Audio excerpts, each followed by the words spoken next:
بسم اللہ الرحمن الرحیم نحمدہ ونصلی ونسلم علی رسولہ الکریم اما بعد فاعوذ باللہ من الشیطان الرجیم بسم اللہ الرحمن الرحیم وَإِذْ غَدَوْتَ مِنْ أَهْلِكَ تُبَوِّئُ الْمُؤْمِنِينَ مَقَاعِدَ لِلْقِتَالِ وَاللَّهُ سَمِيعٌ عَلِيمٌ اذ ہمت طائفتان منکم ان تفشلا واللہ ولیہما وعلی اللہ فلیتوکل المؤمنون صدق اللہ مولانا العظیم وبلغنا رسولہ النبی الکریم الامین۔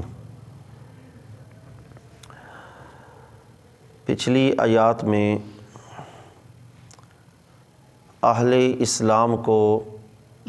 متنبہ کیا گیا کہ غیر مسلموں کو، کفار مشرکین کو اپنا ہمراز اور مشیر اور گہرا دوست نہ بناؤ۔ اس کی ممانعت کی وجہ مسلمانوں کے لیے فتنے کا اندیشہ اور مسلمانوں کے لیے غیر مسلموں کو دوست بنانا اور ان کو اپنا ہمراز بنانا، اس کے نقصانات بیان کیے گئے تھے۔ آج کی آیات میں غزوہ احد، اس کے احوال و واقعات کے متعلق بیان ہوگا۔ فرمایا وَإِذْ غَدَوْتَ مِنْ أَهْلِكَ، اور یاد کرو جب اے حبیب صلی اللہ علیہ وسلم آپ صبح کے وقت نکلے، من أَهْلِكَ، اپنے اہل سے، اپنے گھر سے، تُبَوِّئُ الْمُؤْمِنِينَ مقاعد للقتال، مقاعد کہتے ہیں مورچے کو۔ آپ ایمان والوں کو جنگ کی تیاری کے لیے ان کے مورچے بنا رہے تھے۔ واللہ سمیع علیم، اور اللہ تعالیٰ سننے والا، جاننے والا ہے۔ اذ ہمت طائفتان منکم، جب ارادہ کیا تم میں سے دو گروہوں نے، ان تفشلا، کہ وہ بزدلی دکھائیں، واللہ ولیہما، تو اللہ نے ان کو بچا لیا،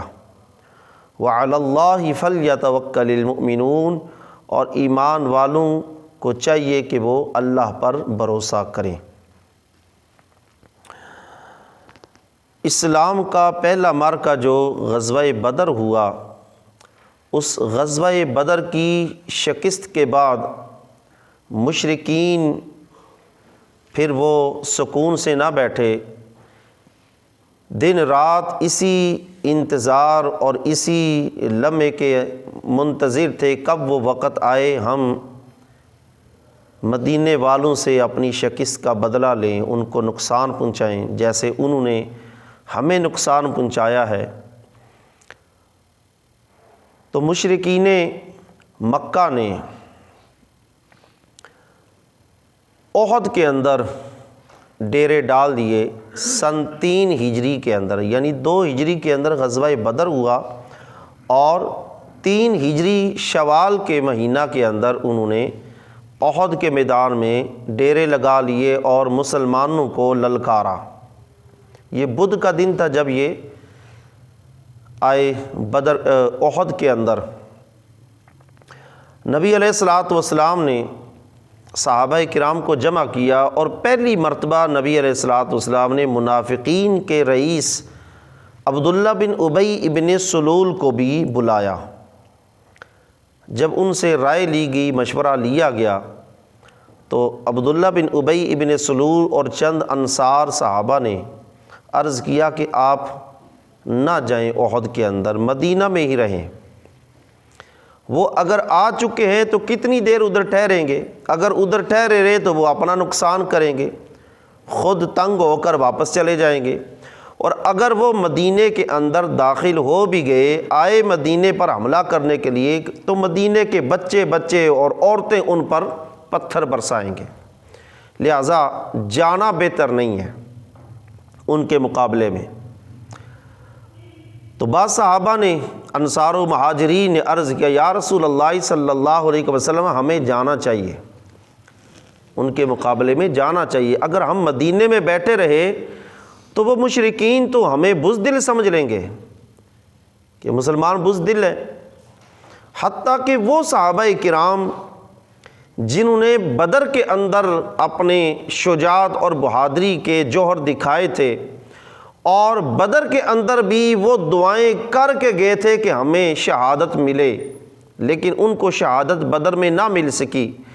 انہوں نے حضور کی بارگاہ میں بار بار عرض کیا، یا رسول اللہ صلی اللہ علیہ وسلم جائیں، آپ حکم فرمائیں، ان مشرکین کے مقابلہ میں جانا چاہیے۔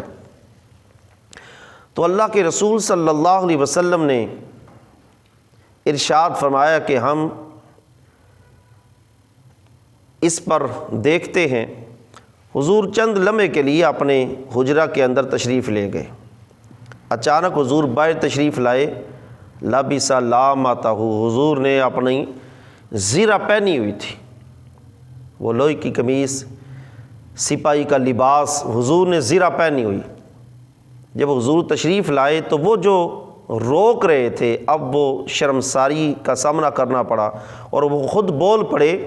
کہ ہم تو ان کو روک رہے تھے، اب انہوں نے تو وہ جنگ کی تیاری کر لی ہے، تو ہمارا روکنا اس کا تو کوئی فائدہ نہیں۔ نبی علیہ الصلوۃ والسلام نے تو وہی معاملہ کرنا ہے جو اللہ کی طرف سے وہی آئے گی، لہٰذا ہم نے اچھا نہیں کیا ان کو روک کر، ہمیں روکنا نہیں چاہیے تھا۔ تو نبی علیہ الصلوۃ والسلام نے ارشاد میں ایک نبی کی شان کے یہ لائق نہیں، جب نبی جنگ کا لباس پہن لیتا ہے تو جب تک جنگ کر نہیں لیتا پھر وہ لباس نہیں اتارتا، جب تک جنگ نہ کر لے۔ نبی کی یہ شان کے خلاف ہے کہ وہ کسی مصلحت کی بنا پر جنگ کیے بغیر ہی وہ اپنا جنگی لباس اتار دے۔ فرمایا ہم جائیں گے۔ تو جمعے کا دن آگے، وہ 2 دن بدھ جمعرات 2 دن تک وہ ادھر رہے، مشرکین للکارتے رہے۔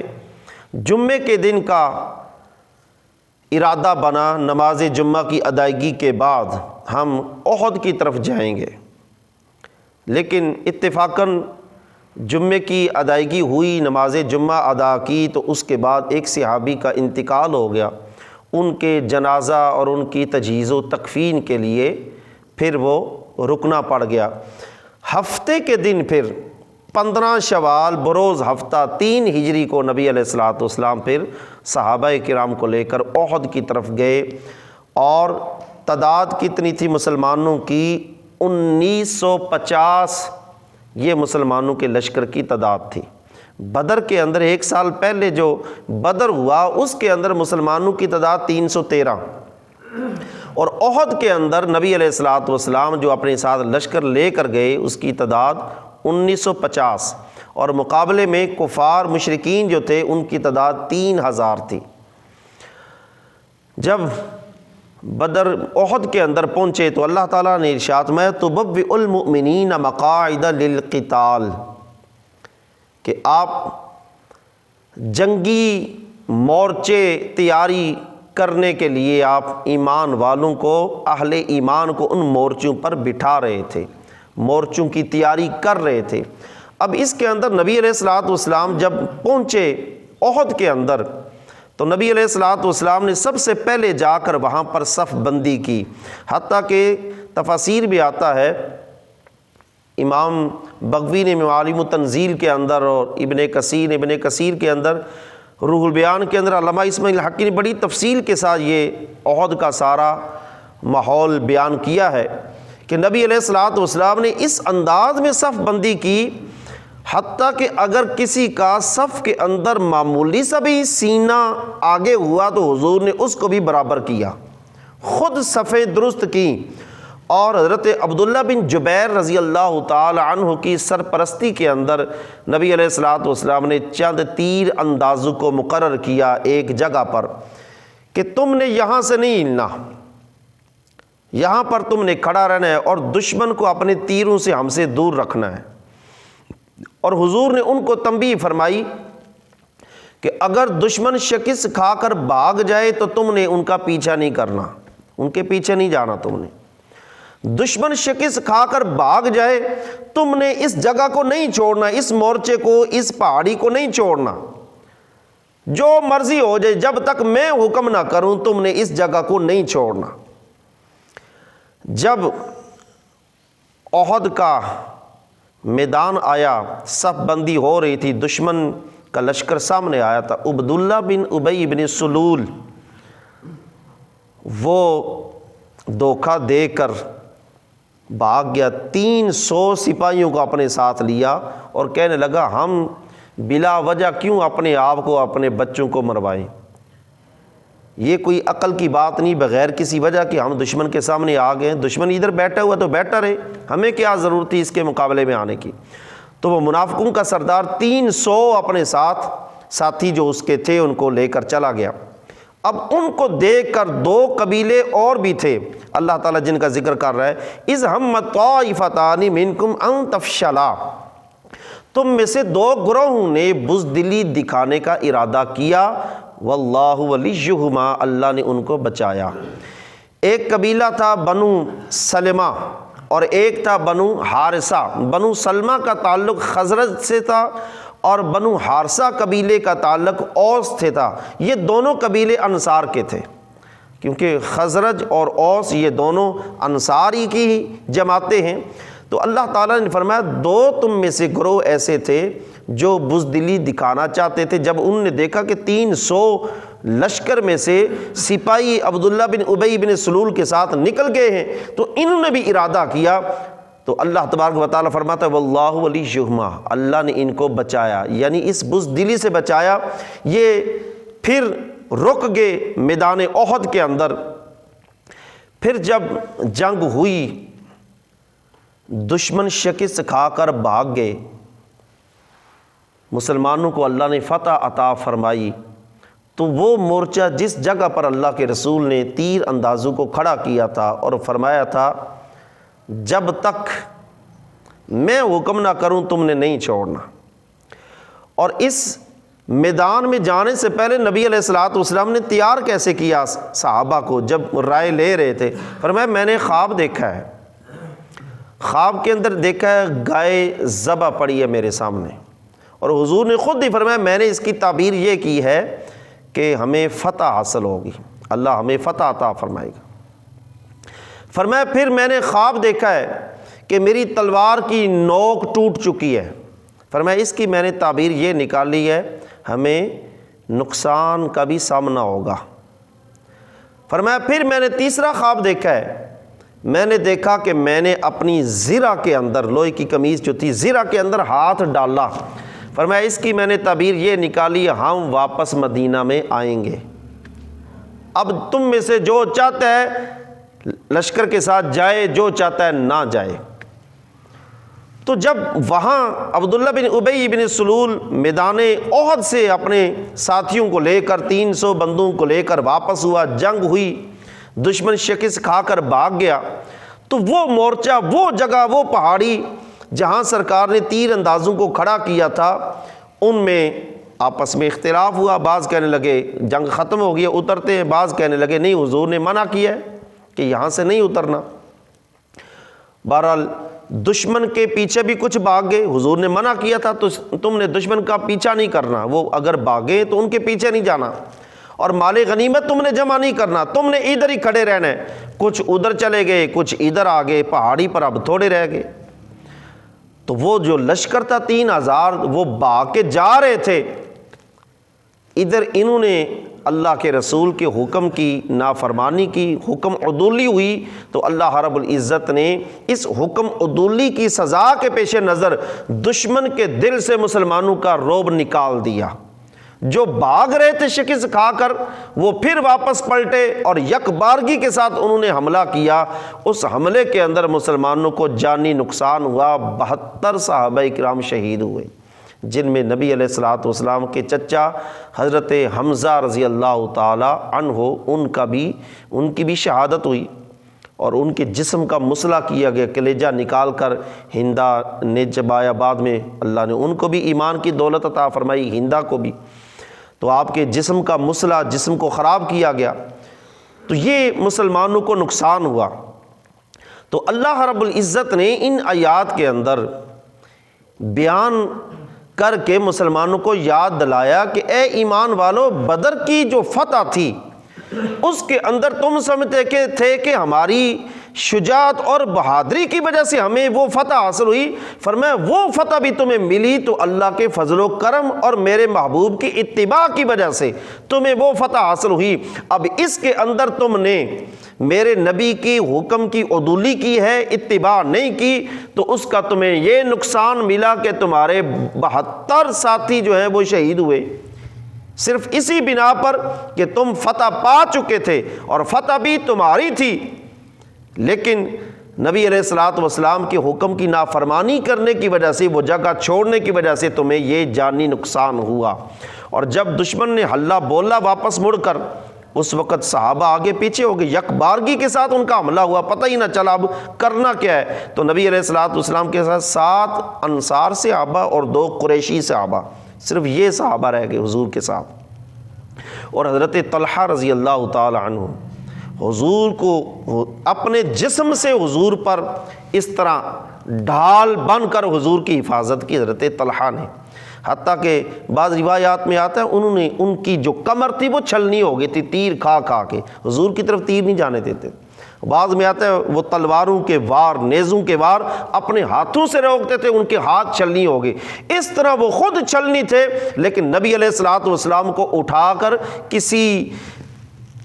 پہاڑ اور چٹان کی اوٹ کے اندر لے کر جا رہے تھے۔ جب دشمن حضور کی طرف آتے حملہ کرنے کے لیے تو حضور کے نیچے بٹھا کر اوپر خود